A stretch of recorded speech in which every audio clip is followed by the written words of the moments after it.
we're getting another early rendition of the Joe Burrow versus Patrick Mahomes rivalry as the Bengals fly over to Kansas City to take on, well, the Kansas City Chiefs. And so it's going to be a great week 2 matchup here. We're going to break down the game, talk about the matchups that y'all need to watch, and then at the very end of the video, going to give our prediction for the game. But before we get into that, if you have not already, go ahead and subscribe to the Tracy Take. And while you're at it, leave a like and a comment and let us know who you think we're going to win. With our week 1 predictions, we almost got 100 new subs during all those prediction videos. And if week 2, it would be great if we could get over that 100 new subscriber threshold just for these full week of games. So any help is greatly appreciated. So Ryan, with that being said, let's get into this game here. So Joe Burrow versus Patrick Mahomes is always exciting. I think I more prefer those matchups in January because it seems like in September, Joe Burrow, it's not really even just to Joe Burrow. I think it's more just the entire Bengals team seems to be taking a pause or just still kind of getting their sea legs. This is their preseason here. So coming off a tough loss against your Patriots here, shocking, I think, to everybody, if I'm being completely honest. Well, the Chiefs had a good win against the Baltimore Ravens here as well. And what's scary, too, is I think the Chiefs could still improve. The Bengals could absolutely still improve. But, Ryan, let's talk about the Bengals here because they played your Patriots today. And so we're recording this Sunday night. What do you think of the Bengals overall with this matchup here? I thought it was a tough matchup to kind of going into it. I just think New England is really stout in the trenches on the defensive side of the ball. And they have a pretty young secondary that's pretty physical. And I think when you look, T. Higgins was out. So that is kind of their physical matchup receiver with a pulled hamstring. And then Jamar Chase hadn't practiced all summer and was kind of playing in like a part-time role. And he was being rotated in and out. So, and I also think Christian Gonzalez did a good job just kind of shadowing him. And so I think it was a tough matchup for this offense. And New England, I was fairly impressed with their offensive line and kind of discouraged maybe by some of the defensive moves and things that the Bengals had done. Because I felt like when push came to shove, the Patriots were consistently getting 2 to 3, 4 yards, especially at the end there when New England was trying to run out the clock. And some of it was just forced missed tackles by Ramondre Stevenson. But the Bengals really struggled, I think, defending the run and kind of bringing it over into Kansas City. Kansas City can run the ball. Like Isaiah Pacheco and this like interior offensive line can get downhill and really punish some defensive linemen. Cincinnati lost not Chris Jenkins, DJ Hill, I think. And like Chris Jenkins missed this game with an injury as well. So I have some concerns, I think, for the Cincinnati Bengals that are not just week 1 jitters. Well, the thing to me when I was watching it too is one, the Bengals should have won the game in general. Y'all had 2 costly turnovers inside the 10, one on the 10 during a punt return, and then one inside the 5. Well, almost scored a touchdown. The fumble should have been a touchdown, and then the other fumble led to points for the Patriots. Led to a field goal. So it's like, so that right there was already, I mean, shoot, that's 10 points right there. So so it should have come away with the victory, but now then you were looking a little rusty already kind of going into this game. And the Chiefs looked good. I would say not great. Still some things that you want to keep seeing that they improve on, but Chris Jones is going to be a menace against that offensive line. And the Chiefs gave up 3 sacks today as well. And so I think let's break down some more of the matchups here in a second. But before we get into that, if you do like to put a couple of bucks down on this Bengals Chiefs game, check out the link down below in the description box here for BetUS. They have a bunch of great promotions going on right now for first-time players. And so kind of looking at this right now here, some of the odds are going to be fluctuating kind of throughout the week. But I would be shocked if the Chiefs come Sunday are not at least 3.5, maybe 4-point favorites coming into this game here. At least. And so I have to monitor T. Higgins' status throughout the entire week as well, see if he comes back playing. But the Chiefs in general, it's going to be different because they're going to be going up against a team who struggles to run the ball in Cincinnati. When in week 1 they were able to, I guess, kind of contain and hold Lamar Jackson and Derrick Henry. Actually got lucky too because Baltimore didn't hand the ball off to Derrick Henry that much, and so But I thought they did a good job in the pass defense and getting pass pressure on Lamar Jackson. And that's where I think the Bengals are really going to struggle is how do they stop Chris Jones, George Karloff, this entire Kansas City pass rush to Steve Spagnuolo defense. And then if they are still down T. Higgins, that's going to be a very unique matchup that they're going to have to try and figure out how to beat.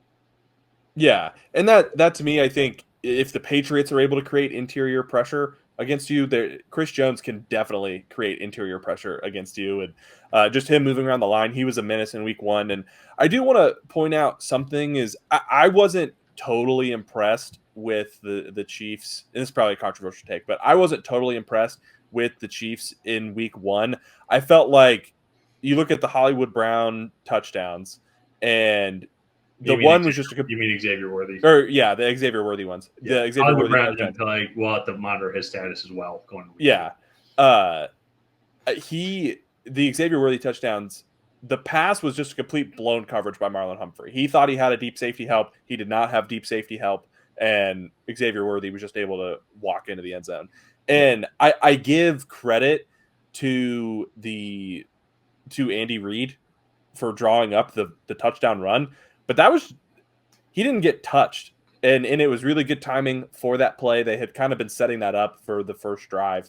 And don't get me wrong, they made good plays, but and they were able to drive the ball between the 20s, but converting in the red zone were things that I think like they really struggled with. And also to Baltimore's credit, they have a very good defense as well. So it was a tough matchup, but I just wasn't totally impressed with everything that Kansas City did. And I want to see them do more before I'm crowning them as a top 5 offense. Yeah, in the league. And they probably will be statistically because of Pat Mahomes, but you know what I'm saying. Well, and we debated this too, kind of after that, because I think Xavier Worthy fit exactly into what they were looking for, because within the draft, I don't think you'd want Xavier Worthy to have 10 targets in a game. I think that's going to be his role, especially this rookie season. That's going to be his role this entire time. And I think that they're only going to keep getting better at that, creating more opportunities. Because Rashee Rice, let me pull up the stats here real quick. But I think Rashee Rice had 9 catches. I'm pretty sure he had like 12 targets. During that game, Travis Kelce didn't really have that big a game, but he was almost more of a decoy because Noah Gray seemed to be getting a lot more of the tight end catches as well. And so that's where I think the Xavier Worthy piece is like the missing piece, I think, to this Kansas City Chiefs offense. Because even if he does just run a straight line as fast as he can, everybody knows how quick he is, and he's going to beat every corner. So you're going to have a deep safety, or at least one. Yeah. And so that's going to open things up underneath the Rashee Rice, Travis Kelce, to Noah Gray, to Hollywood Brown also, too. Yeah. When he comes back. It's going to open up the running game to Isaiah Pacheco. So that's where it's like, we'll be curious to see how he is utilized and what he does throughout the season. I think a guy like with the offensive mind of Andy Reid, this isn't tennis. I think it's just the perfect additional piece to his type of offense. And so, now I want to see Xavier Worthy. Xavier Worthy, to me, wouldn't be surprised if he turns into something like Jameson Williams for the Lions. And he's only going to get 5 or 6 touches a game, but they're going to be, the defense better be on his toes, and you kind of prep up those pieces to when he gets the ball, maybe you go and get the 2 touchdowns that he had, the end around for 30 yards and then the 40-yard touchdown pass. Yeah. And if that's the role that they want to use him in, that's fine. There was a lot of overreaction that Kansas City looks like they're going to go undefeated. And I don't see that yet. I thought they had a couple big plays and then still struggled in other areas. This right here though. So my mistake, Rashee Rice had 7 catches. He had 9 targets. Xavier Worthy had 3 targets. Noah Gray had 3 targets. Kelce had 4. Isaiah Pacheco had 3. You put Hollywood Brown in there, he's going to have a couple more also. Even Patrick Mahomes had a target, which corrects me. Well, that was the tip pass. The tip pass, I know. But that's actually funny. I think that kind of fits now the more modern day offense that teams are kind of going towards. They want to have a number 1 possession guy, which is what they have in Rashee Rice, and then they're going to have role players to go with them. Yeah, and they have done a good group of that. I just don't want the overreaction of Kansas City being that great, because I do think specifically the offensive line, I thought Baltimore did a really good job of getting pressure on Patrick Mahomes, especially in key situations on third downs and things. And so I think in kind of getting into back into this game, if you're Cincinnati, I think that's how you win. I think you get in Patrick Mahomes' space, knock him off his spot while keeping him in the pocket, and make him kind of squeeze the pocket in on him and force him to make that throw over the middle that got intercepted against Baltimore.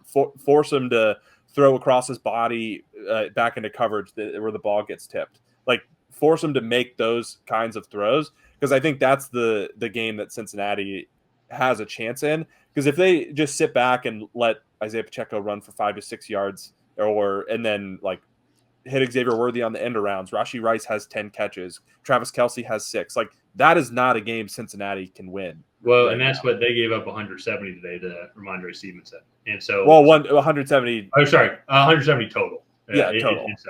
But I think that's a fair point with Cincinnati. That's why, to me, I think I'm going to go with Kansas City. Just because I do think Kansas City's that great. I mean, they won last year and they were a playoff team. They were not a Super Bowl winning team. They were able to figure it out. I think now that they're only better.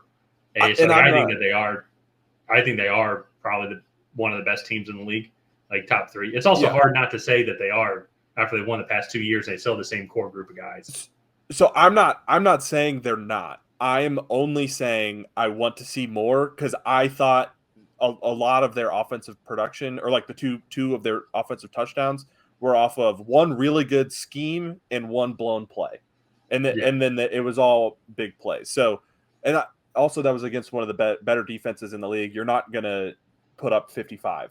So like I understand that. I'm just saying I want to see more from them, and I want to see them do it more before I'm ready to like anoint them as the 3rd Super Bowl champion in week 1. That was my just win, baby. That was my big thing. Is everybody's like, the Chiefs are going to three-peat, and I was like, okay, it's week 1, and like I had differing opinions. So I'm also going with the Chiefs. I think they're the far better team. And looking kind of at the AFC, I think they're probably the best team in the AFC right now. Yeah. So I'll end it on that. So I think there are some teams that could compete, and I want to see more. So okay. All right. Well, let's go ahead and wrap this episode up here. If you guys have not already, please go ahead and like and subscribe. It is the best way to help out the channel. While you're at it, leave a comment down below on who you think is going to come out ahead. Is it the Cincinnati Bengals? Is it the Kansas City Chiefs? Know that we'll see you guys next time.